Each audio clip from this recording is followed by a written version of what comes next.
Welcome back to my YouTube channel. तो आज के इस वीडियो पर हम लोग chapter number 4 salient features of the constitution chapter को पढ़ने वाले हैं। इससे पहले वाला जो मेरा वीडियो है part 1 सेलियन features of the constitution का हम बहुत सारे टॉपिक को पढ़ा चुके हैं, लगभग हम डीपीएसपी तक पढ़ा चुके हैं।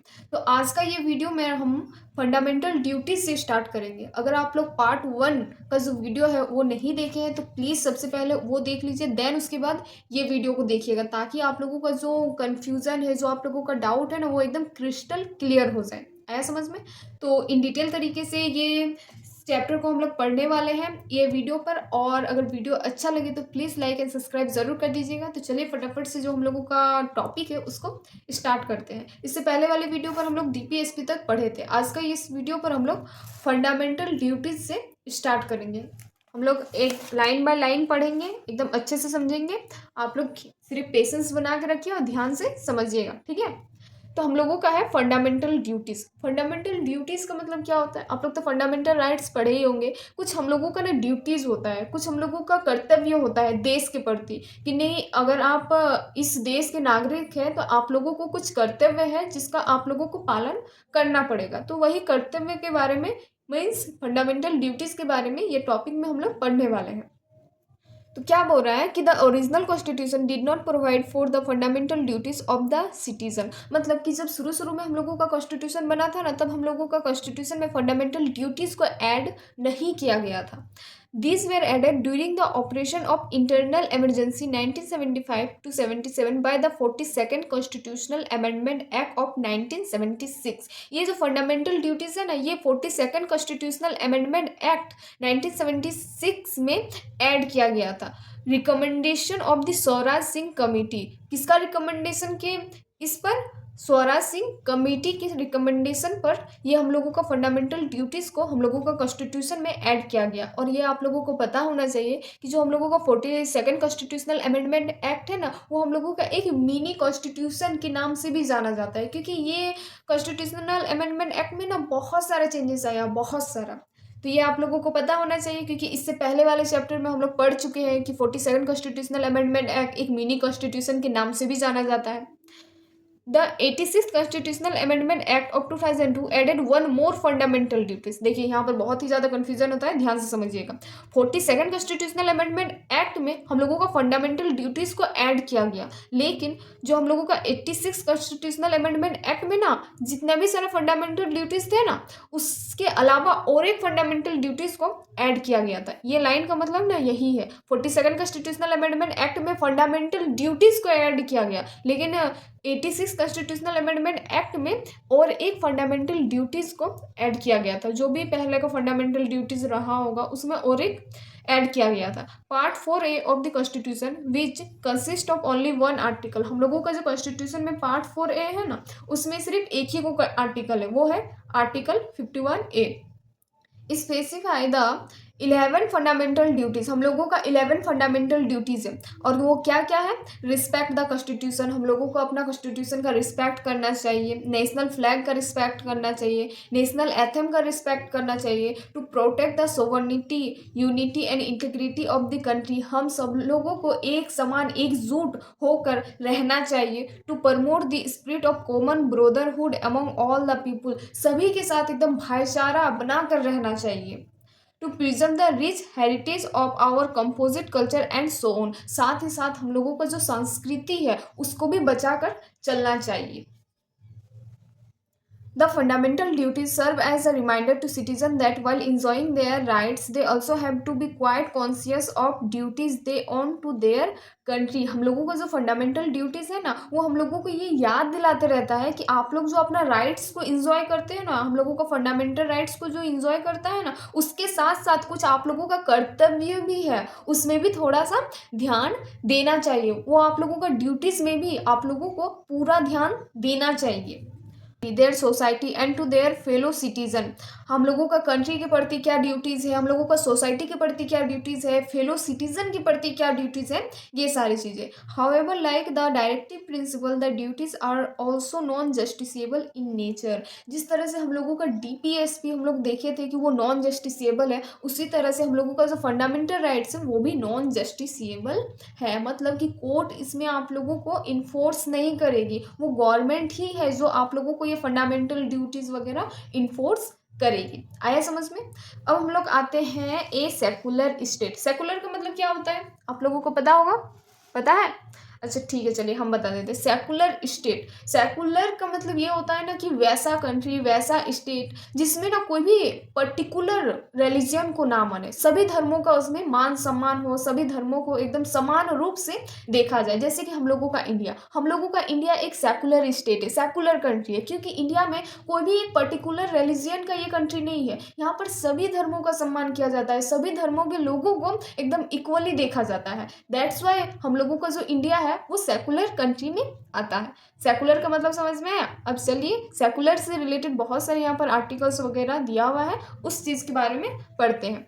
The constitution of India stand for a secular state. हम लोगों का कॉन्स्टिट्यूशन ये बताता है कि इंडिया एक सेकुलर स्टेट है। Hence it does not afford any particular religion as the official religion of the Indian state. हम लोगों का जो कंट्री है ना उसमें कोई भी एक ऑफिशियल रिलीजियन नहीं है, यहाँ पर सभी धर्मों का एकदम समान रूप से मान सम्मान किया जाता है। The following provision of the constitution reveal the secular character of the Indian state. यहाँ पर बहुत सारे आर्टिकल्स वगैरह दिए हुए हैं जिसकी वजह से हम लोगों को ये पता चल पाएगा कि भाई हम लोगों का इंडिया सेकुलर है या फिर नहीं है। बहुत सारे ऐसे प्रोविजन दिए हुए हैं। तो सबसे पहला है the term secular was added to the preamble of the Indian constitution by the 42nd constitutional amendment act of 1976। हम लोगों का जो ये सेकुलर वर्ड है ना, ये हम लोगों का प्रियम्बल में क्या कब ऐड किया गया था? 42nd कॉन्स्टिट्यूशनल अमेंडमेंट एक्ट 1976 में ऐड किया गया था। अब बी नंबर में है the preamble secure to all citizen of India liberty of belief faith and worship. हम लोगों का जो प्रियम्बल है ना उसमें साफ साफ लिखा हुआ है कि हम लोगों का इंडिया में जितने भी सारे सिटीजन है वो लोग ना एकदम स्वतंत्र है। मतलब कि वो चाहे कोई भी भगवान को मान सकते हैं, नहीं भी मान सकते हैं, किसी का भी आस्था रख सकते हैं, एकदम स्वतंत्र है, फ्रीडम है उन लोगों को। कोई भी उन लोगों को इन्फोर्स नहीं कर पाएगा अपने धर्म से रिलेटेड। उसके बाद हम लोगों का जो सी नंबर पे है वो है आर्टिकल नंबर 14। अब आर्टिकल नंबर 14 क्या बोल रहा है वो देखते हैं। The state shall not deny to any person equality before the law और equal protection of the law. Article 14 हम लोगों से यही कहता है कि हम लोगों का स्टेट कोई भी पर्सन को, चाहे वो जो भी धर्म से बिलोंग कर रहे हो, उसको ना एकदम समान रूप से देखेगी और इक्वल प्रोटेक्शन देगी लॉ के हिसाब से। ऐसा नहीं कि किसी रिलीजियन को ज़्यादा प्रोटेक्शन दे रही है, किसी को कम, ऐसा नहीं। सभी को एकदम समान रूप से प्रोटेक्शन देगी लॉ के हिसाब से और इक्वली सब लोगों को देखेगी। डी नंबर पे है the state shall not discriminate against any citizen on the ground of religion. Article number 15। ये आर्टिकल 15 हम लोगों को यही बताता है कि हम लोगों का कंट्री कोई भी सिटीजन को रिलीजियन के बेसिस पर डिस्क्रिमिनेट नहीं कर पाएगी, नहीं कर सकती डिस्क्रिमिनेट रिलीजियन के हिसाब से। रिलीजियन मतलब कि धर्म के हिसाब से हम लोगों का कंट्री कोई भी इंसान को भेदभाव नहीं कर सकती है। आर्टिकल नंबर 16 क्या कहता है? Equality of opportunity for all citizen in matters of public employment. मतलब कि गवर्नमेंट जॉब्स में जितने भी सारे गवर्नमेंट जॉब्स है, चाहे वो कोई सरकारी टीचर हो, सरकारी संस्था हो, चाहे कुछ भी हो, वहाँ पर कोई भी एक पर्टिकुलर रिलीजियन नहीं है। वहाँ पर हर धर्म के लोग उस जॉब को कर सकते हैं, क्योंकि इंडिया एक सेकुलर कंट्री है और वो कोई भी नहीं चाहेगा कि यही धर्म के लोग गवर्नमेंट जॉब में आए। सभी धर्म के लोग फॉर्म भर सकते हैं, वो जॉब को कर सकते हैं। आर्टिकल नंबर 25 क्या बोलता है? All person are equally entitled to freedom of conscience and the right to freely profess practice and propagate any religion. मतलब कि आप लोग चाहे कोई भी धर्म से बिलोंग कर रहे हो, चाहे कुछ भी धर्म को मान रहे हो, आप लोग अपना धर्म का प्रचार प्रसार एकदम स्वतंत्र रूप से कर सकते हैं। आप लोग अपना धर्म से रिलेटेड जो भी सारी अच्छी चीज़ें हैं वो आप लोग अपना दूसरे लोगों को तक पहुंचा सकते हैं। वही सारी चीज़ों का आज़ादी दिया गया है और वही चीज़ तो हम लोगों का आर्टिकल नंबर 25 में लिखा हुआ है। आर्टिकल नंबर 26 क्या बोल रहा है? एवरी रिलीजियस डोमिनेशन और any of its section shall have the right to manage its religious affair. मतलब कि जो भी धार्मिक समूह है, जो भी धार्मिक काम करते हैं, जो भी कुछ करते हैं, उन लोगों को ये अधिकार दिया गया है, फ्रीडम दिया गया है कि आप लोग अपना धार्मिक स्थल को, अपना धार्मिक काम को खुद से ही संचालित कर सकते हैं। खुद ही जो करना है, क्या करना है, नहीं करना है, वो लोग आप खुद ही डिसाइड कर सकते हैं। कोई अदर इंसान आप लोगों को इंटरफेयर करने नहीं आएगा। आर्टिकल नंबर 27 क्या बोल रहा है कि no person shall be compelled to pay any tax for the promotion of a particular religion. मतलब कि हम लोगों का कंट्री किसी भी इंसान से धर्म से रिलेटेड टैक्स नहीं ले सकता, क्योंकि इंडिया एक सेकुलर कंट्री है। वो कोई एक पर्टिकुलर धर्म से रिलेटेड लोगों से टैक्स नहीं ले सकती। नहीं तो फिर लोग यही ना बोलेंगे कि इंडिया कोई एक पर्टिकुलर धर्म के ऊपर ज़्यादा मतलब फोकस कर रहा है। इसीलिए आर्टिकल नंबर 27 हम लोगों को यही बताता है कि हम लोगों का कंट्री में कोई भी किसी भी इंसान से धर्म से रिलेटेड टैक्स नहीं ले सकती है। आर्टिकल नंबर 28 क्या बोलता है? No religious instruction shall be provided in any educational institution maintain by the state. मतलब कि हम लोगों का चाहे जो भी धर्म हो, चाहे हम लोग जो भी धर्म मान रहे हो, वो धर्म का प्रचार प्रसार हम लोग गवर्नमेंट स्कूल में नहीं कर सकते, चाहे वो गवर्नमेंट संस्था में नहीं कर सकते हैं। ये हम लोगों का आर्टिकल नंबर 28 कह रहा है।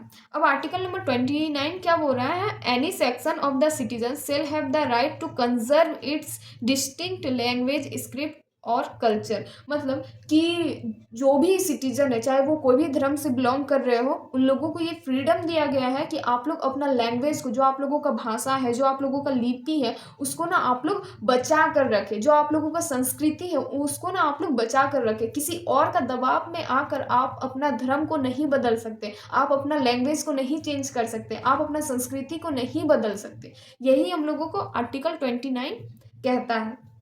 आर्टिकल 30 क्या बोल रहा है? All minorities shall have the right to stabilise and administer educational institution of their choice. मतलब कि जो भी हम लोगों का कंट्री में माइनॉरिटीज कम्युनिटीज़ वाले लोग हैं ना, उन लोगों को ये फ्रीडम दिया गया है कि आप लोग खुद से ही अपना एजुकेशनल इंस्टीट्यूट खोल सकते हैं और लोगों तक, बच्चों तक अपना शिक्षा को पहुंचा सकते हैं। ये आप लोगों को आज़ादी दिया गया है। आर्टिकल नंबर 44 क्या बोलता है कि the state shall endeavour to secure for all the citizen a uniform civil code. Uniform civil code का मतलब क्या होता है? सभी लोगों के लिए एक जैसा कानून। मतलब कि कंट्री को ना हमेशा, और कंट्री को हर सिटीजन के लिए एक जैसा कानून लागू करना चाहिए कि हम लोगों का कंट्री सभी सिटीजन को, चाहे वो कोई भी धर्म से बिलोंग कर रहे हो, वो हर सिटीजन को एक जैसा कानून के हिसाब से ही न्याय भी दे सकती है और साथ ही साथ सजा भी सुना सकती है। ऐसा नहीं कि किसी धर्म के लोगों को ज़्यादा सजा सुना रहे हैं, किसी धर्म के लोगों को कम सजा सुना रहे हैं, ऐसा बिल्कुल भी नहीं है। सभी धर्मों के लोगों के लिए एक जैसा कानून होना चाहिए। तो यही सारे कुछ हम लोगों का आर्टिकल्स थे जो कि हम बता चुके हैं। अब हम लोग आते हैं नीचे वाला पैराग्राफ में। The western concept of secularism cannot A complete separation between the religion, the church and the state, the politics. Western concept में सेकुलरिज्म को ना separation between religion and politics के हिसाब से बताया जाता है। ये वेस्टर्न कॉन्सेप्ट का खेल है। This negative concept of secularism is inapplicable in the Indian situation where the society is multi religious। हम लोगों का जो ये नेगेटिव कॉन्सेप्ट बैठ गया है ना सेकुलरिज्म से रिलेटेड, ये इसी कारण से बैठा है क्योंकि हम लोगों का जो इंडिया है ना, वो मल्टी रिलीजियस कंट्री है, मल्टी रिलीजियस वाला कंट्री है। यहाँ पर बहुत सारे धर्म है, बहुत सारे भाषा है, बहुत अलग अलग प्रकार के, अलग अलग संस्कृति के लोग रहते हैं। इसीलिए hence the Indian constitution embodies the positive concept of secularism, that is giving equal respect to all religious और प्रोटेक्टिंग ऑल रिलीजियन इक्वली। हम लोगों का जो कॉन्स्टिट्यूशन है ना, उसमें सेकुलरिज्म से रिलेटेड पॉजिटिव कॉन्सेप्ट को बताया गया है, दिया गया है। यहाँ पर हम लोगों का सेकुलरिज्म से रिलेटेड यही दिया गया है कि सभी इक्वल रिस्पेक्ट पाए, सभी लोग इक्वली रहे, एक साथ एकजुट होकर बने रहे। Moreover, the Constitution has also abolished the old system of communal representation, that is reservation of seat in the legislature on the basis of religion. हम लोगों का जो पहले वाला कॉन्स्टिट्यूशन था ना, पहले वाला मतलब कि जब शुरू शुरू में बना था उस टाइम में जो रिजर्वेशन ऑफ सीट था ना उसको एबोलिश्ड किया गया था. However it provide for the temporary reservation. हम लोग रिजर्वेशन क्यों प्रोवाइड किए थे? ताकि जो हम लोगों का माइनॉरिटीज कम्युनिटीज वाले लोग हैं ना वो थोड़ा सा ऊपर उठ पाए. उन लोगों के साथ बहुत ही ज़्यादा अत्याचार हुआ था पहले के टाइम में, इसीलिए ना वो लोग ना बहुत ही ज़्यादा गरीब हो गए थे, इसीलिए रिजर्वेशन लाया गया था. और यहाँ पर लिखा भी हुआ है कि टेम्पररी रिजर्वेशन लाया गया था, मतलब कि कुछ समय के लिए रिजर्वेशन लाया गया था.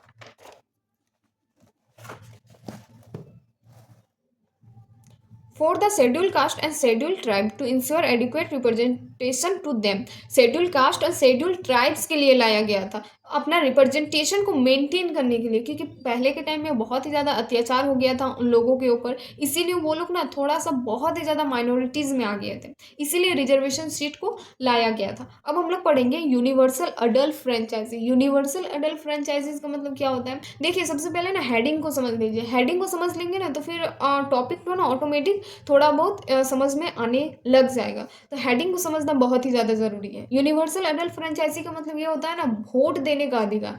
वोट देने का अधिकार क्यों भाई? वोट में क्या ऐसा खास बात है? क्योंकि पहले के टाइम में ना सिर्फ बॉयज़ को वोट देने का अधिकार था, वीमेंस का नहीं था वोट देने का अधिकार. लेकिन अभी के टाइम में जिनका भी एज 18 प्लस है सभी लोग वोट दे सकते हैं, चाहे वो मेल हो, फीमेल हो, बच्चा हो, शादी हुआ हो या फिर नहीं हुआ हो, कोई मतलब नहीं. अगर आपका एज 18 प्लस है तो आप वोट दे सकते हैं. तो उसी से रिलेटेड ये टॉपिक में हम लोग पढ़ने वाले हैं. तो क्या क्या लिखा हुआ है भाई? तो चलिए थोड़ा सा इन डिटेल तरीके से समझ लेते हैं. The Indian constitution adopt universal adult franchise as a basis of election. हम लोगों का जो इंडियन कॉन्स्टिट्यूशन है ना वो यूनिवर्सल एडल्ट फ्रेंचाइजी को एडॉप्ट किया था, मतलब अपने अंदर ऐड किया हुआ था. कौन सा बेसिस के अकॉर्डिंग? इलेक्शन के बेसिस के according, Lok Sabha and the state legislative assembly के लिए. Every citizen who is not less than 18 years of age has a right to vote without any discrimination of caste, race, religion, sex, literacy, wealth and so on. हम लोगों का country में चाहे कोई भी लोग हो, चाहे कोई भी धर्म से बिलोंग करते हो, मेल हो, फीमेल हो, पढ़ा लिखा हो, नहीं हो, कुछ भी मतलब नहीं करता. अगर आपका एज 18 प्लस है ना तो आप वोट दे सकते हैं. The voting age was reduce to 18 years from 21 years in 1989 by the 61st constitutional amendment act of 1988. हम लोगों का जो वोटिंग का एज है ना पहले के टाइम में 21 years था, लेकिन अभी 18 years किया गया, रिड्यूस किया गया. कितना कॉन्स्टिट्यूशनल अमेंडमेंट एक्ट के दौरान? 61st कॉन्स्टिट्यूशनल अमेंडमेंट एक्ट के दौरान. The introduction of universal adult franchise by the constitution maker was a bold experiment and highly remarkable in view of the vast size of the country. जो हम लोगों के constitutional maker थे ना वो ये यूनिवर्सल अडल्ट फ्रेंचाइजी को add करते टाइम एक बहुत ही बड़ा बोल्ड एक्सपेरिमेंट किए थे. मतलब कि ये सोच रहे थे कि हम लोगों का इंडिया इतना ज़्यादा मल्टी रिलीजियस कंट्री है, इतना वास्ट कंट्री है, क्या यूनिवर्सल एडल्ट फ्रेंचाइजी तो बहुत आगे तक चल भी पाएगा या फिर नहीं? क्योंकि यूनिवर्सल एडल्ट फ्रेंचाइजी का मतलब क्या आता है? वोट देने का अधिकार. अब जो वही लाइन में एक अमीर भी जाएगा वोट देने के लिए, एक गरीब भी जाएगा वोट देने के लिए, एक अनपढ़ भी जाएगा, एक पढ़ा लिखा भी जाएगा. तो आप लोग समझ ही सकते हैं कि वहाँ पर इक्वलिटी को दर्शाएगा. तो वही हम लोगों के कॉन्स्टिट्यूशन मेकर सोच रहे थे, एक बोल्ड एक्सपेरिमेंट किए थे कि क्या होता है. चलिए देखते हैं.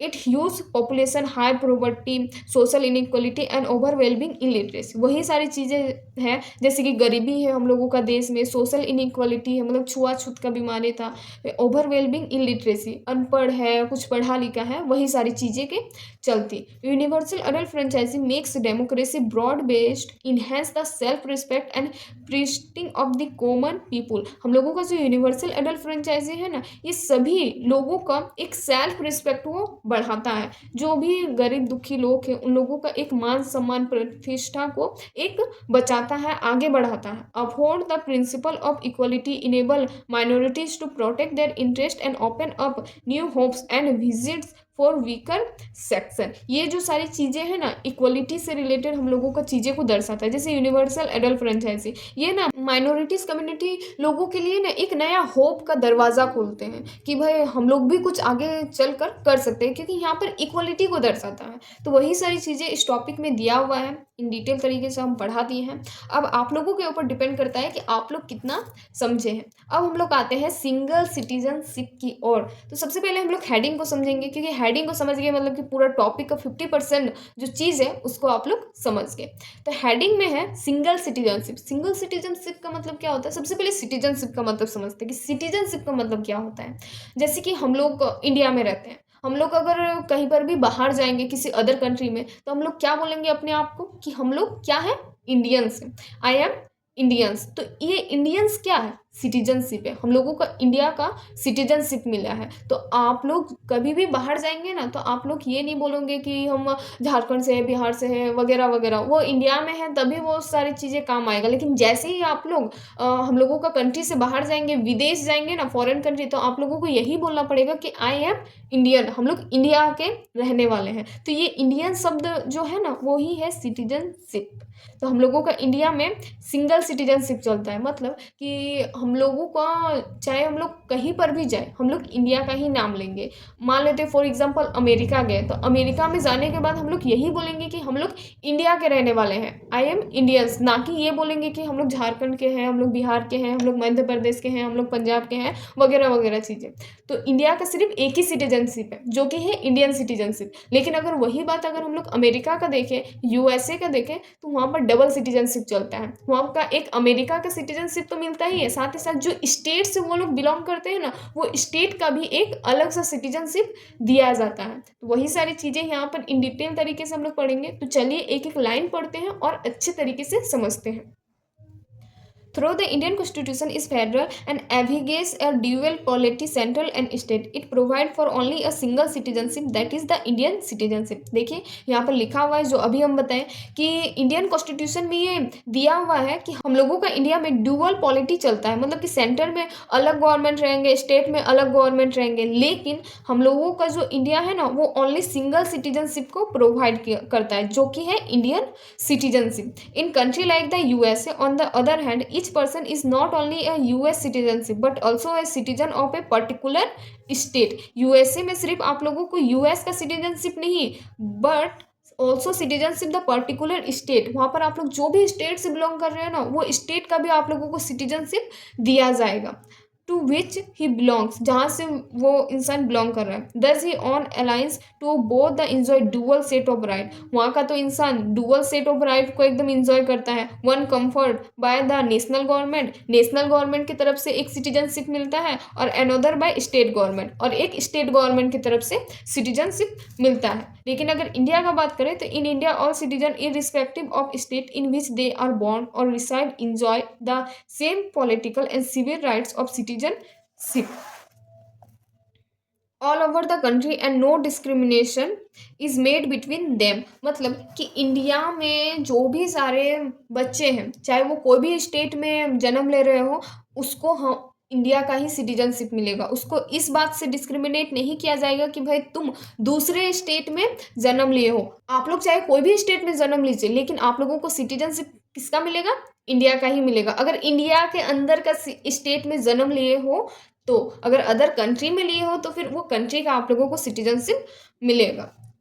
Despite the constitutional provision for a single citizenship and uniform right for all the people, सभी सिटीजन को एक ही सिटीजनशिप मिलेगा, जो कि है इंडियन सिटीजनशिप। और सभी का जो राइट्स जो मिलता है, चाहे आप कोई भी स्टेट से बिलोंग कर रहे हो, सेम लॉ को आप लोगों को फॉलो करना पड़ेगा, सेम फंडामेंटल ड्यूटीज़ को आप लोगों को फॉलो करना पड़ेगा। साथ ही साथ आप लोगों को फंडामेंटल राइट्स भी वही मिलेगा जो बाकी सब सिटीजन्स को दिया जा रहा है। India has been witnessing communal riots, class conflict, caste war, linguistic classes and ethnic dispute. This means that the shared goal of the constitutional maker to build a united and integrated India nation has not been fully realized। हम लोगों का जो constitutional maker थे ना, वो ये सारी जो चीज़ें हैं ना, इसीलिए डाले हैं, जैसे कि universal adult franchise, single citizenship, इसीलिए डाले हैं ना, ताकि हम लोगों के जो इंडिया के लोग हैं ना, वो यूनिटी बना के रहे, इंटेग्रिटी बना के रहे, एक साथ एकजुट बन कर रहे हैं।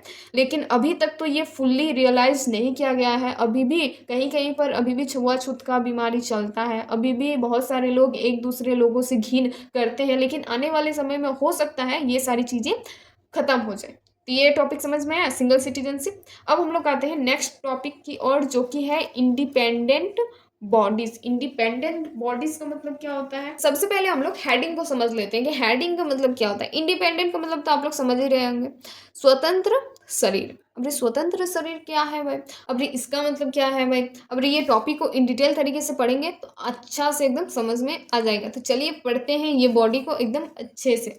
The Indian constitution not only provides for the legislative, executive and judiciary organ of the government central and state but also stabilize certain independent bodies. मतलब कि हम लोगों का कॉन्स्टिट्यूशन में सिर्फ legislative, executive and judicial organ ही नहीं है, साथ ही साथ कुछ इंडिपेंडेंट स्वतंत्र बॉडीज भी है, जो कि हम लोग यहाँ पर 4 को पॉइंट दिया हुआ है, वो पढ़ेंगे तो आप लोगों को अच्छे से समझ में आ जाएगा। अभी बताएंगे तो अभी थोड़ा सा दिक्कत आएगा। They are envisaged by the constitution as the bulwark of the democratic system of government in India, जो कि हम लोगों का government of India democratic system के लिए वर्क करती है, काम करती है, एकदम पूरे अच्छे से काम करती है। तो सबसे पहला जो हम लोगों का पॉइंट है वो है election commission to ensure free and fair election. हम लोगों का जो इलेक्शन कमीशन है ना, वो एक इंडिपेंडेंट बॉडी है, वो कोई भी गवर्नमेंट का दबाव में आकर काम नहीं करती। हम लोगों का जितना भी सारे इलेक्शन होता है तो उसको कंट्रोल कौन करता है? इलेक्शन कमीशन कंट्रोल करता है। अब बताइए, अगर कोई पॉलिटिक्स का उसमें इंटरफेयर हो जाए या फिर कुछ भी हो जाए तो वो तो अपना फ्री और फेयर जो रिजल्ट है वो तो नहीं दे पाएगी। इसीलिए इसको ना इंडिपेंडेंट बॉडी रखा गया है, ताकि ये ना अपना जो भी रिजल्ट है वो एकदम अच्छे से किसी का दबाव में ना आकर दे सके। तो उसी तरह और 3 पॉइंट है, उसको भी अच्छे से समझते हैं। दूसरा है controller and auditor general of India to audit the accounts of the central and state government. इसको अगर एकदम सिंपली समझे ना तो पैसा कौड़ी का मामला। मतलब कि हम लोगों का कंट्री में बहुत सारे ऐसी चीज़ें हैं ना जिसमें गवर्नमेंट दूसरों को पैसा देती है ताकि वो काम हो सके, नए नए स्कूल, हॉस्पिटल्स वगैरह डेवलप हो सके। तो इस चीज़ का देख रेख कि सही जगह पर सही पैसा जा रहा है या फिर नहीं जा रहा है, उस चीज़ से रिलेटेड ये काम करती है। तो ये भी हम लोगों का एक इंडिपेंडेंट बॉडी हो जा रहा है। तीसरा नंबर पे है union public service commission to conduct examination for requirement to all India service and higher central service and to advise the president on disciplinary matter। Union public service commission UPSC, UPSC का exam देकर क्या बनते हैं? IAS, IPS और भी बहुत सारी चीज़ें हैं वो बनते हैं। तो वो सारी क्या है? वो सारी एक इंडिपेंडेंट बॉडी है। वो सारी चीज़ें जो भी वो लोग काम करते हैं ना, वो ये भी एक इंडिपेंडेंट बॉडी है। फोर्थ है state public service commission in every state to conduct examination for requirement to state service and to advise the governor on disciplinary matter. एक होता है यूपीएससी जो सेंट्रल लेवल पर होता है, एक होता है स्टेट पीसीएस एग्ज़ाम जो कि स्टेट लेवल का होता है। तो स्टेट लेवल का एग्ज़ाम में जो भी सारे स्टूडेंट चुने जाते हैं, जो भी सारे उनके पोस्ट रहते हैं, वो भी एक इंडिपेंडेंट रोल ही प्ले करते हैं। वो भी जो भी सारे गवर्नर को एडवाइस करती है कि किस तरह से काम वगैरह करना है, किस तरीके से आप लोगों को चीज़ों को चलाना है, वो सारी चीज़ें। तो ये जो सारी हम 4 पॉइंट बताए ना, एक इलेक्शन कमीशन, एक अकाउंट्स वाला, फिर यूनियन पब्लिक सर्विस कमीशन वाला, फिर स्टेट पब्लिक सर्विस कमीशन, ये जो चारों चीज़ है ये एक इंडिपेंडेंट बॉडी है इंडिया का, हम लोगों का कंट्री का, जो कि इन डिटेल तरीके से आप लोगों को हम बता दिए। अब हम लोग आते हैं नेक्स्ट चीज़ पर, जो यहाँ पर हम लोगों का छोटा सा पैराग्राफ है, उसको हम लोग पढ़ लेते हैं। The Constitution ensures the independence of this body through various provisions like security of tenure, fixed service condition, expense being charged on the consolidated fund of India and so on। मतलब कि हम लोगों का जो इंडिपेंडेंट बॉडी है ना, जो भी हम यहाँ पर 4 को पॉइंट में बताएं, उन लोगों का ना फिक्स सर्विस रहता है। मतलब कि आसानी से कोई उन लोगों को ना काम से निकाल नहीं सकता है। उन लोगों का हाई अमाउंट मंथली भी रहता है, साथ ही साथ उन लोगों को अच्छा खासा सब सुविधा वगैरह भी दिया जाता है। ये जो सारी चीज़ें हैं ना, ये आसानी से किसी से नहीं निकलता है। ये एग्ज़ाम सबको क्रैक करने के लिए बहुत ही ज़्यादा मेहनत करना पड़ता है, तभी जाकर निकलता है। इसीलिए ये सब पोस्ट के लिए बहुत सारा फ़ायदा वगैरह भी यहाँ पर लिखाया हुआ है, जैसे कि फ़िक्स सर्विस है, कोई भी आप लोगों को काम से निकाल नहीं पाएगा, साथ ही साथ इसमें मंथली अच्छा मिलेगा, सुख सुविधा वगैरह सब कुछ एकदम अच्छा से मिलेगा। अब हम लोग आते हैं नेक्स्ट पॉइंट पर, जो है हम लोगों का एमरजेंसी प्रोविज़न। अब इमरजेंसी प्रोविज़न में हम लोगों का क्या क्या आता है? इमरजेंसी का मतलब तो आप लोग समझ ही रहे होंगे कि इमरजेंसी का मतलब क्या होता है। अब यहाँ पर बात होता है कि हम लोगों का कंट्री में कौन कौन सा इमरजेंसी प्रोविज़न वगैरह है, तो टॉपिक को अच्छे से पढ़ेंगे ना तो एकदम अच्छे से एकदम क्रिस्टल क्लियर हो जाएगा। चलिए एकदम अच्छे से पढ़ते हैं टॉपिक को।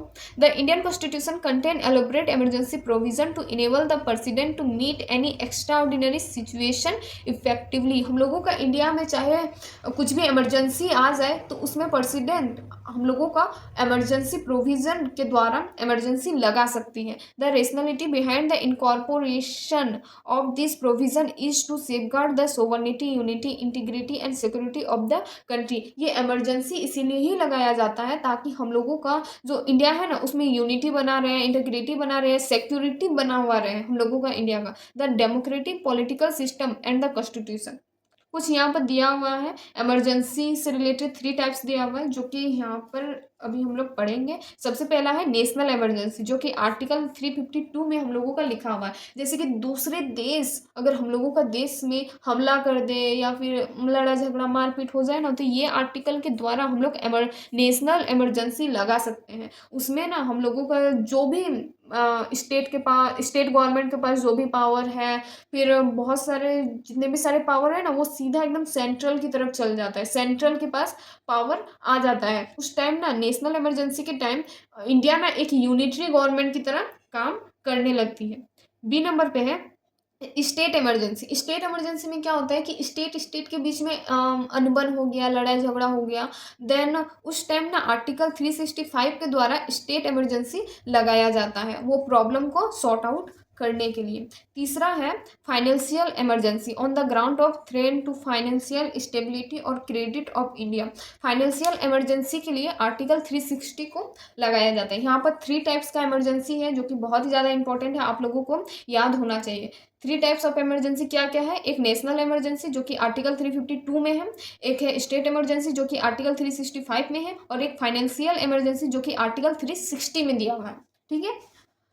During an emergency, the central government becomes all power and the state go into the total control of the central. अभी हम जस्ट बताएं कि जैसे ही नेशनल इमरजेंसी लगता है वैसे ही सेंट्रल गवर्नमेंट के पास सारा पावर चला जाता है और हम लोगों का जो इंडिया है वो एक यूनिटरी गवर्नमेंट की तरह वर्क करने लगता है। It converts the federal structure into unitary one. Federal से यूनिटरी में बदल जाता है विदाउट अ फॉर्मल अमेंडमेंट, कोई भी अमेंडमेंट के बगैर, क्योंकि इमरजेंसी लगा हुआ है। This kind of transformation of the political system from federal during normal time to unitary during emergency time. ऐसा नॉर्मल टाइम में तो वो फेडरल कंट्री की तरह रहेगा, जैसे कि हम लोगों का इंडिया में नॉर्मल टाइम में फेडरल कंट्री की तरह रहेगा, लेकिन इमरजेंसी के टाइम में एक यूनिटरी गवर्नमेंट बन जाता है। It is a unique feature of Indian constitution. ये एक हम लोगों का इंडियन कॉन्स्टिट्यूशन का एक यूनिक फीचर है। आया समझ में? अब हम लोग आते हैं हम लोगों का जो नेक्स्ट टॉपिक है उसमें, जो कि है 3 टियर्स गवर्नमेंट। 3 टियर्स गवर्नमेंट का मतलब क्या होता है? हम लोग डुअल पॉलिटी पढ़े हैं, अब ये 3 टियर्स ऑफ गवर्नमेंट पढ़ रहे हैं। 3 टियर्स गवर्नमेंट का मतलब होता क्या है? तो हम लोग पढ़े हैं एक सेंट्रल गवर्नमेंट होता है, दूसरा हम लोग पढ़े हैं एक स्टेट गवर्नमेंट होता है, और यहाँ पर 3 टियर्स ऑफ गवर्नमेंट बोल रहा है ना, मतलब कि यहाँ पर और एक हम लोग गवर्नमेंट के बारे में पढ़ेंगे जो कि है लोकल गवर्नमेंट। हम लोगों का इंडिया में 3 टियर्स ऑफ गवर्नमेंट देखा जाता है। एक सेंट्रल लेवल पर अलग गवर्नमेंट रहेगा जैसे कि हम लोगों का पीएम रहता है, फिर स्टेट लेवल पर अलग गवर्नमेंट रहेगा जैसे कि हम लोगों के सीएम रहते हैं, और लोकल गवर्नमेंट में अलग गवर्नमेंट रहेगा जैसे कि मुखिया वगैरह आप लोग सुने होंगे, तो वो रहते हैं। तो वही सारी चीज़ों के बारे में, ये टॉपिक के बारे में हम लोग पढ़ने वाले हैं। ये हेडिंग क्लियर हुआ? 3 टियर्स ऑफ गवर्नमेंट क्या क्या? Central government, state government and तीसरा लोकल गवर्नमेंट। आया समझ में? तो originally the Indian constitution like any other federal constitution provide for A dual polity. हम लोगों का जो इंडियन कॉन्स्टिट्यूशन है ना उसमें ड्यूअल पॉलिटी दिखाया जाता है, मतलब कि सेंट्रल गवर्नमेंट और state government, and content provision with regard to the organisation and power of the centre and the state. और साथ ही साथ हम लोगों का जो इंडिया है उसमें सेंटर का भी साथ ही साथ स्टेट का भी पावर एकदम फेडरल तरीके से दिखाया जाता है, मतलब कि सेंटर में भी कुछ पावर रहेगा और स्टेट में भी कुछ पावर रहेगा। Later, the 73rd and 74th Constitutional Amendment Act 1992 have added a third tier of government। 73rd and 74 Constitutional Amendment Act के दौरान हम लोगों का कॉन्स्टिट्यूशन में थर्ड टियर ऑफ गवर्नमेंट को ऐड किया गया, मतलब कि लोकल गवर्नमेंट को ऐड किया गया, which is not found in any other constitution of the world. जो कि दूसरे कोई भी कॉन्स्टिट्यूशन में ये फीचर्स नहीं दिया गया है। 3 टियर्स ऑफ गवर्नमेंट, ये हम लोगों का ही कॉन्स्टिट्यूशन में ओनली दिया हुआ है। The 73rd amendment act of 1992 gave constitutional recognition to the Panchayati rural government by adding a new part 9 and a new schedule. जब हम लोगों का 73rd अमेंडमेंट एक्ट हुआ था ना 1992 में, जब हम लोगों का 3rd टियर ऑफ गवर्नमेंट को ऐड किया गया था हम लोगों का कॉन्स्टिट्यूशन में, उस टाइम हम लोगों का एक नया पार्ट 9 भी बना था, साथ ही साथ एक नया शेड्यूल भी बना था जो कि है शेड्यूल 11 टू द कॉन्स्टिट्यूशन में। This part provide for a 3 tiers system of Panchayati Raj in every state. इस पार्ट में हम लोगों का जो भी कॉन्स्टिट्यूशन का 3 टियर्स ऑफ जो प्रोविजन है इसी पार्ट में लिखा हुआ है।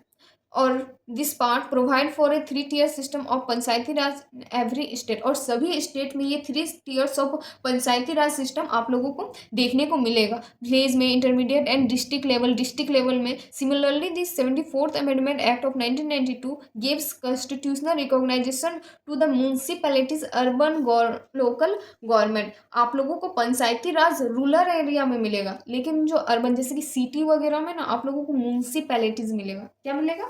म्यूनसिपैलिटीज। जो लोग पॉलिटी पढ़े होंगे ना 6, 7, 8 क्लास का, वो लोग समझ गए होंगे कि यहाँ पर क्या लिखा हुआ है, और जो लोग नहीं पढ़े होंगे ना उन लोगों को नहीं समझ में आ रहा होगा। इसलिए आई रिक्वेस्ट यू प्लीज़ कि आप लोग ना पहले एनसीईआरटी पढ़ लीजिएगा, देन उसके बाद पॉलिटी को पढ़िएगा, उसके बाद अच्छे से समझ में आएगा, नहीं तो फिर नहीं समझ में आएगा पॉलिटी, क्योंकि ये बहुत ही छोटा छोटा चीज़ है। म्यूनसिपैलिटीज़ कहाँ होता है? सिटी वगैरह में, जैसे अर्बन लोकल गवर्नमेंट में होता है। फिर जो पंचायती राज कहाँ होता है? विलेज वगैरह में होता है। वो सारी चीज़ें 6, 7, 8 क्लास का जो पॉलिटी का बुक है ना एकदम अच्छे तरीके से समझाया गया है। वो सब एक बार अच्छे से पढ़ लीजिए ना, ये पॉलिटी ना बहुत अच्छे से समझ में आ जाएगा। By adding a new part 9A and new schedule, जब ये अर्बन लोकल गवर्नमेंट म्यूनसिपैलिटीज को ऐड किया गया था ना, तब उसमें भी एक पार्ट 9A और न्यू शेड्यूल को ऐड किया गया था कॉन्स्टिट्यूशन में। This part provide for 3 types of municipalities. इसमें ना 3 टाइप्स ऑफ म्यूनसिपैलिटीज को ऐड किया गया था इन एवरी स्टेट, हर स्टेट में। Nagar panchayat for a transitional area, municipal council for a small urban area and municipal corporation for a large urban area. आया समझ में? ये जो यहाँ से चीज़ें लिखा हुआ है ना, ये 6, 7, 8 क्लास का पॉलिटी पढ़ लेंगे ना तो आप लोगों को समझ में आ जाएगा, क्योंकि ये बहुत ही छोटा छोटा चीज़ है। इसलिए ये चीज़ को हम आशा करते हैं कि आप लोगों को समझ में आ गया होगा, और नहीं आया है तो प्लीज़ एनसीईआरटी पढ़ लीजिए, आ जाएगा समझ में। अब हम लोग आते हैं अपना नेक्स्ट टॉपिक पर, जो कि है कोऑपरेटिव सोसाइटी। कोऑपरेटिव सोसाइटीज़ का मतलब क्या होता है? सबसे पहले हम लोग हेडिंग को समझेंगे कि हेडिंग का मतलब क्या है, देन उसके बाद टॉपिक तो अच्छा से समझ में आ ही जाएगा। हेडिंग का मतलब क्या है कि वैसा समूह, वैसा संगठन जो कि हम लोगों का गरीब लोगों के लिए, सिटीजन्स के लिए काम करता हो, संगठन बना के, समूह बना के। जैसे कि एनजीओ वगैरह क्या है, वो एक समूह संगठन वगैरह बना के लोगों के लिए काम करती है, लोगों सिटीजन के लिए एक हेल्प करती है। तो उसी तरह का चीज़ें जो है उस यहाँ पर हम लोग पढ़ने वाले हैं इस टॉपिक पर। तो the 97 constitutional amendment act of 2011 gave a constitutional status and protection to cooperative society. In this context it made the following 3 changes in the constitution. हम लोगों का 97 कॉन्स्टिट्यूशनल अमेंडमेंट एक्ट में 2011 में ये कोऑपरेटिव सोसाइटीज़ को add किया गया था कॉन्स्टिट्यूशन में। और ये जो 3 पॉइंट है ना, ये 3 वो पॉइंट हम लोग पढ़ेंगे अच्छा से, जिसमें हम लोगों को समझ में आ जाएगा कि यहाँ पर 3 चेंजेस कॉन्स्टिट्यूशन में क्या क्या हुआ था। It made the right to form cooperative society a fundamental rights. Article 19 में हम लोगों का ये लिखा हुआ है कि सिटीजन को फंडामेंटल राइट्स मिलना चाहिए। देखिए हम लोगों का फंडामेंटल राइट्स है ना अलग अलग आर्टिकल में दिया हुआ है, लेकिन आर्टिकल 19 में यही लिखा हुआ है कि सिटीजन को फंडामेंटल राइट्स मिलना चाहिए। ये अलग से एक आर्टिकल में ही लिखा हुआ है, तो जाहिर सी बात है भाई मिलेगा ही, क्योंकि एक आर्टिकल ही बन गया है इसके ऊपर। साथ ही साथ यहाँ पर सेकंड पॉइंट में दिया हुआ है कि article 43B it include a new directive principle of state policy on promotion of cooperative society. हम लोगों का जो कॉन्स्टिट्यूशन है ना उसमें एक न्यू डीपीएसपी को प्रमोट किया गया था कोऑपरेटिव सोसाइटीज़ के लिए, जो कि आर्टिकल नंबर 43B में दिया हुआ है। तीसरा नंबर में क्या है, जो article number 243ZH to 243ZT में दिया हुआ है। It add a new part 9B in the constitution which is entitle as the cooperative society. हम लोगों का पार्ट 9B में ये दिया हुआ है कॉन्स्टिट्यूशन में कि द कोऑपरेटिव सोसाइटीज होना चाहिए। आया बात समझ में? तो ये वीडियो पर हम लोग यही टॉपिक तक पढ़ेंगे। बाकी जो यहाँ पर टॉपिक है ना क्रिटिज्म ऑफ द कॉन्स्टिट्यूशन, ये जो 2 पेज है यहाँ पर देख रहे होंगे, ये 2 पेज हम लोग नेक्स्ट वीडियो पर पढ़ेंगे, जो कि हम लोगों का पार्ट 3 होगा। तो पार्ट 3 वीडियो बहुत ही जल्द आएगा। फिलहाल अभी मेरा एग्जाम चल रहा है ना, इसीलिए अभी हम रेगुलर वीडियो नहीं बना पा रहे हैं। अभी हम लोगों का एग्जाम जैसे ही कंप्लीट हो जाता है देन उसके बाद हम रेगुलर वीडियो बनाने लगेंगे। अगर वीडियो अच्छा लगे तो प्लीज़ लाइक एंड सब्सक्राइब ज़रूर कर दीजिएगा।